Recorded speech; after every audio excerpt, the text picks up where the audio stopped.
আমার মা প্রতিদিন রাতে আমাকে বলতেন দাদার ঘরে গিয়ে শুতে। আমিও মায়ের কথায় প্রতিদিন দাদার ঘরে গিয়ে শুতাম।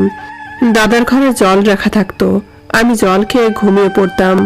যখন সকালে ঘুম ভাঙতো আমি দেখতাম বিছানা এলোমেলো, আমার পা থেকে মাথা পর্যন্ত ব্যথা হয়ে যেত। একদিন আমি ঘুমানোর নাটক করে দাদার পাশে শুয়ে পড়ি। তারপরে রাতে দাদা আমার সাথে, আমরা ভাই বোন 3 জন। আমার বাবা অনেক আগে মারা গেছেন, তাই মা একমাত্র আপন সম্বল। আমাদের পরিবারটা অনেক অভাবের। রোজ সকালে মা অন্যের ঘরে কাজ করতে যান, আমি বাড়িতেই থাকি। আমার দাদা আমার থেকে বয়সে অনেক বড়। আমার একটা ছোট বোন আছে। আমার দাদার চলাফেরা আজকাল অনেক পাল্টে গেছে, এখন নতুন যৌবনে পা দিয়েছে। আগে আমার সাথে বেশ ভালোভাবে কথা বলতো, কদিন থেকে ও আমার সাথে কথা বলতে যেন লজ্জা পায়। আমি কিছুই বুঝতে পারি না আমাদের পরিবারে এসব কি চলছে।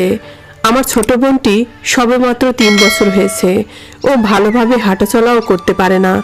আমি সারাদিন ওর দেখাশোনা করি, কারণ মা কাজে যাওয়ার পর আমায় ওকে দেখতে হয়।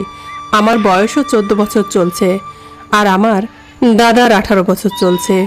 আমার মা সন্ধ্যাবেলা বাসায় যখন আসেন, এসে ঘরের রান্নাও করেন। আমি মাকে বলি আমি রান্না করব, কিন্তু জানি না আমার মা আমাকে সব কাজ করতে দেন, শুধু রান্না ছাড়া। রাতে খাওয়া দাওয়া করার পরে প্রতিদিন রাতে মা আমাকে বলেন, তুই তোর দাদার ঘরে গিয়ে শুয়ে পড়। আমাদের ঘরটা অনেক ছোট, তাই মা আর আমার ছোট বোনটি আমাদের রান্নাঘরে ঘুমান। আমি দাদার ঘরে দাদার পাশে ঘুমাতে যাই। এইভাবে প্রতিদিন আমি আমার দাদার কাছে শুই। দাদার ঘরে বোতলে জল থাকে। আমার ঘুমানোর আগে জল খাওয়ার অভ্যাস ছিল, তাই আমি দাদার ঘরে গিয়ে জল খেয়ে দাদার পাশে শুয়ে পড়তাম। আমার অনেক আরামে সারা রাত ঘুম হতো। সকালে যখন ঘুম ভাঙতো আমি দেখতাম সারা বিছানা এলোমেলো। আমারও পা থেকে মাথা পর্যন্ত ভীষণ ব্যথা হতো। প্রথম প্রথম আমি এইসবে লক্ষ্য করতাম না, পরে আমার মনে কি যেন একটা সন্দেহ এলো। একদিন আমি রাতে দাদার ঘরে জল না খেয়ে রান্নাঘর থেকে জল খেয়ে গিয়ে ঘুমিয়ে পড়ি। সেদিন আমার অনেক চেষ্টা করেও ঘুম আসছিল না। আমি ভাবলাম প্রতিদিন এত আরাম যে আমি ঘুমাই, আর আজ আমার সাথে এমন হচ্ছে কেন। আমার ঘুম আসছিল না, তাই একটু পর ঘড়ির দিকে দেখছিলাম, যাতে দাদা বুঝতে না পারে যে আমি জেগে আছি। হঠাৎ দেখি আমার দাদা সারা শরীর আস্তে আস্তে এক হয়ে যাচ্ছে। ও এমনভাবে সারা বিছানায় চড়তে লাগলো, সেটা দেখে আমার ভীষণ ভয় লাগে।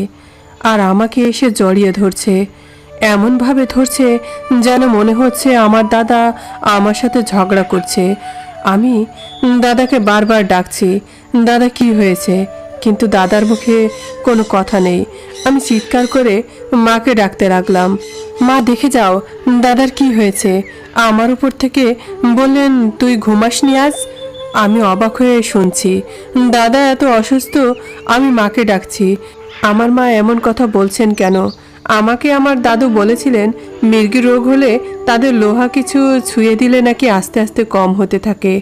তাই আমি আমার দাদাকে একটা লোহা ছুঁয়ে দিয়েছিলাম। সত্যি এখন মনে হচ্ছে দাদা ঘুমিয়ে পড়েছে।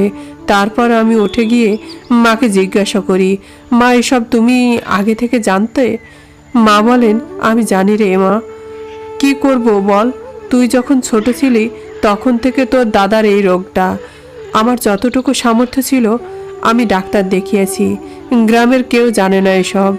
ডাক্তার ওষুধ দিয়েছিলেন আর বলেছিলেন এই রোগটা একেবারে সারবে না। ডাক্তার বললেন যে আমি শুধু এইটুকু করতে পারবো যাতে ওর দিনের বেলা এই অসুখটা ওর কাছে না আসে। ওকে বলবেন প্রতিদিন ওষুধটা নিয়ম মতো খেতে, তাহলে দিনের বেলা ওর এমন হবে না। জানিস মা, আমি কাউকে জানতে দেই না, কারণ আমার ছেলেটাকে নিয়ে সবাই মজা করবে। আমি চেয়েছিলাম তোকেও জানাবো না, তাই প্রতিদিন জলের সাথে ঘুমের ওষুধ মিশিয়ে রাখতাম, যাতে তুই ঘুমানোর সময় জল খেয়ে ঘুমিয়ে পড়িস আর রাতে এসব বুঝতে না পারিস। আমি সারাদিন পরের বাড়িতে কাজ করি, আর তোর এই বোনটিও ছোট। আমি যদি ওর পাশে শুই তাহলে এই ছোট বাচ্চাটাকেও রাতে মেরে ফেলবে, বুঝতেও পারবে না। তাই আমি তোকে তোর দাদার পাশে ঘুমোতে দেই। এই ব্যাপারে তুই গ্রামের কাউকে কিছু বলিস না মা। আমরা গরিব মানুষ, দুবেলা দুমুঠো খেতে হলে অন্যের ঘরে কাজ করতে হয়। যদি এসব কেউ জানে তাহলে আমার ছেলেটাকে নিয়ে সবাই মজা করবে, আর আমি মা হয়ে এসব দেখতে পারবো না। মায়ের মুখে এমন কথা শুনে আমার দু চোখে জল চলে আসলো। নিজের দাদার এত বড় একটা রোগ, আর আমি স্বপ্নেও জানতাম না। আর আমি ভুলভাবে নিজের দাদাকে সন্দেহ করেছি। সন্দেহ সব থেকে বড় ভুল। কখনো কখনো নিজের চোখ যা দেখে সেটাও সত্য হয় না। আর সন্দেহ করে নিজের দাদার সাথে এমন নোংরা কিছু ভেবে আমি নিজের উপর নিজেই লজ্জিত হয়ে পড়েছি। এখন শুধু একটাই আশা, আমার দাদা যেন সুস্থ হয়ে যায়। আমি আগে জানতাম না, এখন জেনে অনেক কষ্ট লাগছে। আমার দাদা সুস্থ না হলে আমার মাকে যে সারা জীবন কাজ করতে হবে। আমার দাদাই যে আমাদের একমাত্র সম্বল।